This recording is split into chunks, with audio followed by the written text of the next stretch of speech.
Good morning. I thought we'd begin today with the concept of the selfie, a concept that needs no introduction.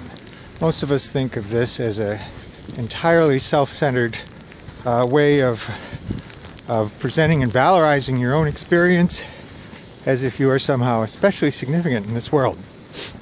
And all of that analysis is completely correct. But most people think that, in fact, if we turn the camera around, which I will try to do now, if we turn the camera around, we have turned off the selfiness, and now our consciousness looks out towards the world, and our self is no longer present. We see the objective world around us, and this is what is. These are the things that exist as we look out from our point of view.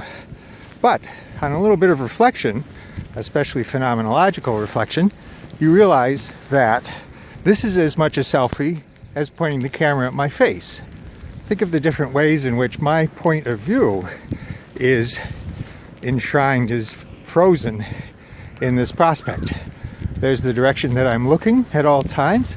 That depends on where I'm standing and which way my head and eyes are pointing.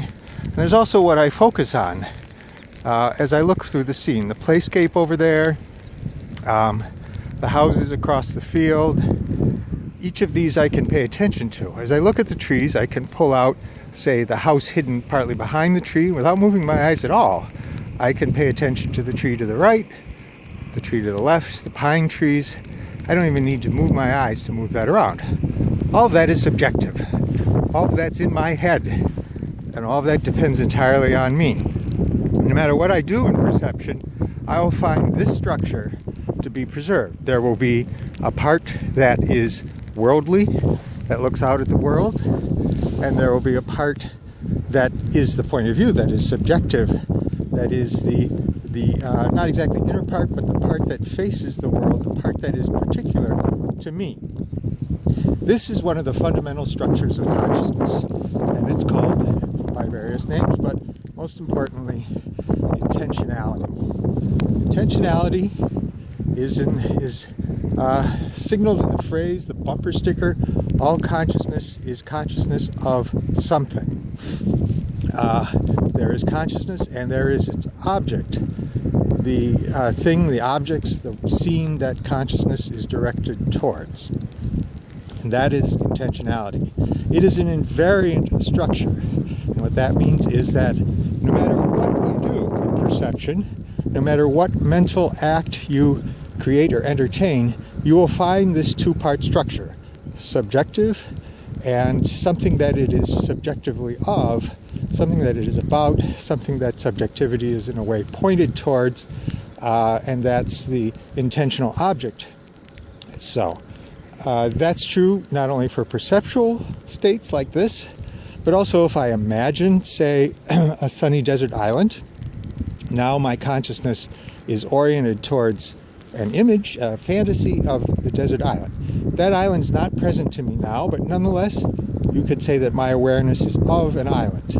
There is that pole of the two parts of my invariant structure of consciousness.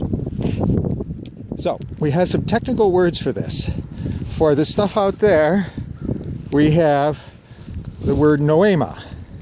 These are terms from Husserl. For the subjective side of the street, we have Oasis. Oasis you can distinguish from Noema by the presence of the letter I in the spelling of the word. That's a sort of mnemonic. The I side of intentionality is Oasis. So we have Oasis, which is me, my subjectivity, and Noema, which is out there, the objects that seem to appear to me. Now, we may think that what we're looking at here is real trees, but when we think about consciousness, what we're actually talking about is the way the trees appear, tree appearances. These are obviously highly variable. We have the example of the sunshine tree and the druid tree from our book. Which one is the real tree?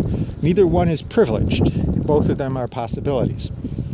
And so what you're looking at are appearances. Another example of this would be the experience of cold. So if you think about it, when we say I am cold or it is cold, we aren't really referring to an objective property in the world.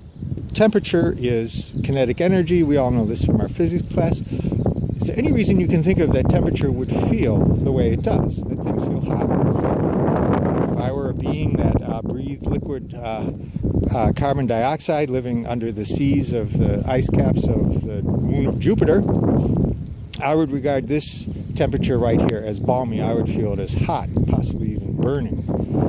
It's all subjective. So we have this property of cold. And the reason that we call it what we call cold is a bunch of feelings that we have that are not necessarily in the molecules at all. Nonetheless, I say it's cold outside. I say that the air is cold. I talk about the snow being cold. I talk about myself being cold. The fact that I think of the world around me as cold reflects the way in which the intentional object, or my noema, in fact is a mere appearance. It is a construct of my consciousness. Nothing out there is actually cold in the way that I feel cold. The cold is the thing that I provide and I add to the environment. We can make the same case about both sounds in the environment, and we could say the same thing about every other feeling, percept, or idea that I have about the environment. So, and that too we have seen in the interaction of non-sensory contents with sensation. So, for example, if I told you that in fact today's date was May 10th, 2013, that would change the perception of what you see around you. You would think, wow, he was really thinking ahead when he made this one. But also you'd think, what an extraordinary snowstorm this is. On the other hand, if it's February 2nd, 2015, it's just a typical part of the day that happened to be the day of a snowstorm. So the bottom line is that when we look at all the various states of consciousness, when we begin to practice variation, what we find are invariants, things that are present no matter what. And when we think about perception in general, or even consciousness in general, the first of the big invariants is intentionality. And that's what I've been talking about out here today. And from there we could talk about the invariant structures of things other than consciousness in general. So in our book we read about the invariant structures involved in vision, and we've already alluded to these in our walk. For example, we have the idea of the core of the visual field and the surround, which is less detailed, and the fringe, which is out at the edges of our vision. That is particular to vision.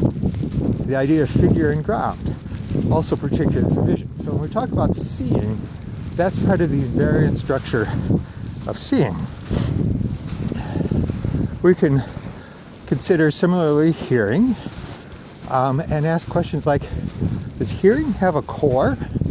In other words, do I direct my ears at a particular subject or a particular object? The answer is, I don't think so, not in the same way that vision does. We don't have directional ears. But does your hearing have figure ground? That arguably it does. So I could pay attention to the snowblower in the background, or the wind blowing, or if I listen carefully, I can hear an airplane passing overhead. I can pull those forward as if they were figure in front of the ground of other kinds of hearing. This is a slightly different set of invariants with the sense of hearing. Okay, I think I'll turn this off now and ask if there are any questions.